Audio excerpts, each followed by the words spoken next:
14वां अध्याय। ब्रह्याजी बोले, हे नारद, जिस समय शिवजी ने सती का अपने हाथ में लिया उस समय मुनि प्रसन्न होकर शिव तथा ससे का जयघोष करने लगे तथा पुष्पवृष्टि हुई।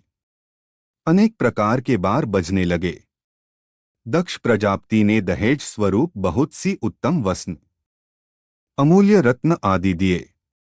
अन्य रीतियों के पूर्ण होने के पश्चात पर हवन का आयोजन किया। दोनों की गांठ बांधकर भावर फिरले लगीं।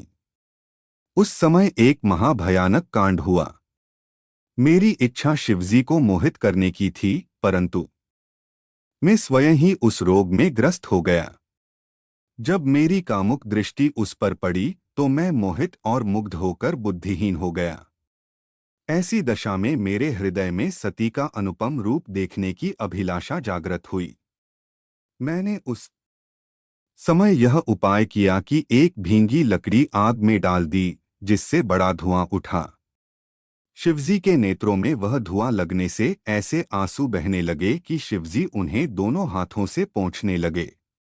ऐसे सुअवसर से लाभ उठाकर मैंने सती के मुख से घूंघट उठाकर उनका सुंदर स्वरूप देखा तथा कामदेव के प्रचंड वेग से दुःखित हो सब धर्म कर्म को भूल गया।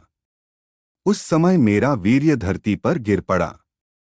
मैंने उसको इस प्रकार से छिपाया कि किसी पर यह बात प्रकट न हो सकी, परंतु शिवजी ने अपनी दिव्य दृष्टि द्वारा इस भेद को जान लिया। तब वे मुझ पर अत्यंत क्रोधित होकर धिक्कारते हुए बोले, हे ब्रह्या, तुमने यह निंदनीय कर्म क्यों किया? तुम बड़े कामी हो। यह कहकर शिवजी ने बड़े क्रोध से त्रिशूल हाथ में ले लिया। ब्रह्माजी बोले, हे नारद, शिवजी का यह स्वरूप देखकर मैं थर थर कांपने लगा तथा मुझे बड़ा आश्चर्य हुआ। यह दशा देखकर सब लोग शिव जी द्वारा मेरी मृत्यु का निश्चय कर शिव की स्तुति करने लगे, परंतु शिवजी का क्रोध कम न हुआ।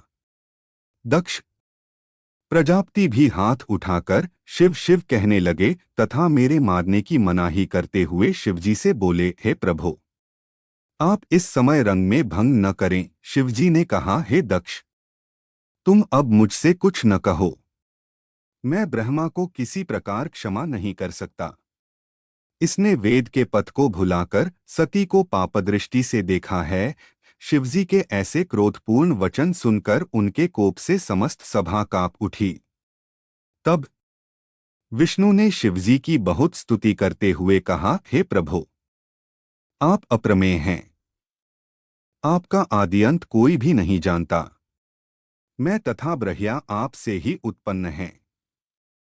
आप अपने क्रोध को शांत कर तथा मुझे अपना सेवक समझ मेरी प्रार्थना स्वीकार करें, अर्थात ब्रह्मा को क्षमादान दें। आप ही ने ब्रह्मा को सृष्टि की रचना करने के लिए उत्पन्न किया है। ब्रह्मा के सिवाय सृष्टि की और कौन रचना करेगा? यह स्पष्ट है कि बिना सृष्टि के सब लीला व्यर्थ है।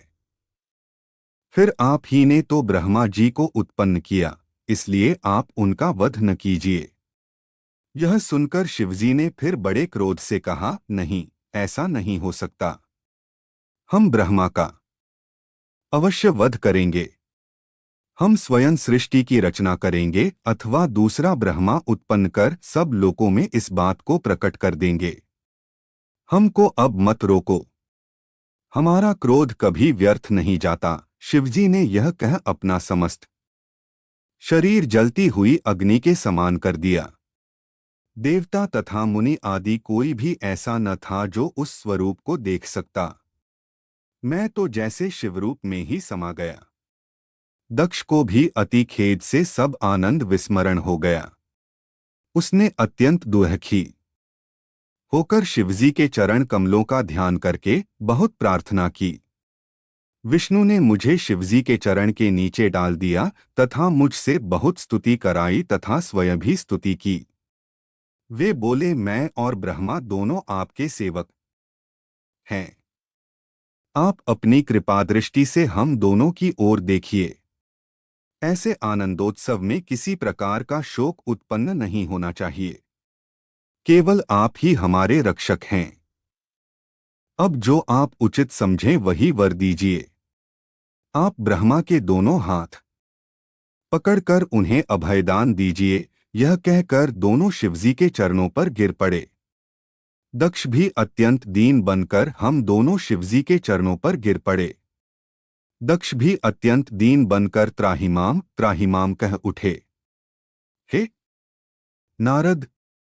उस समय शिवजी ने सती को अत्यंत दुखी जानकर अत्यंत कृपापूर्वक मेरे मस्तक पर अपना हाथ रखा और मुझे अभयदान दिया।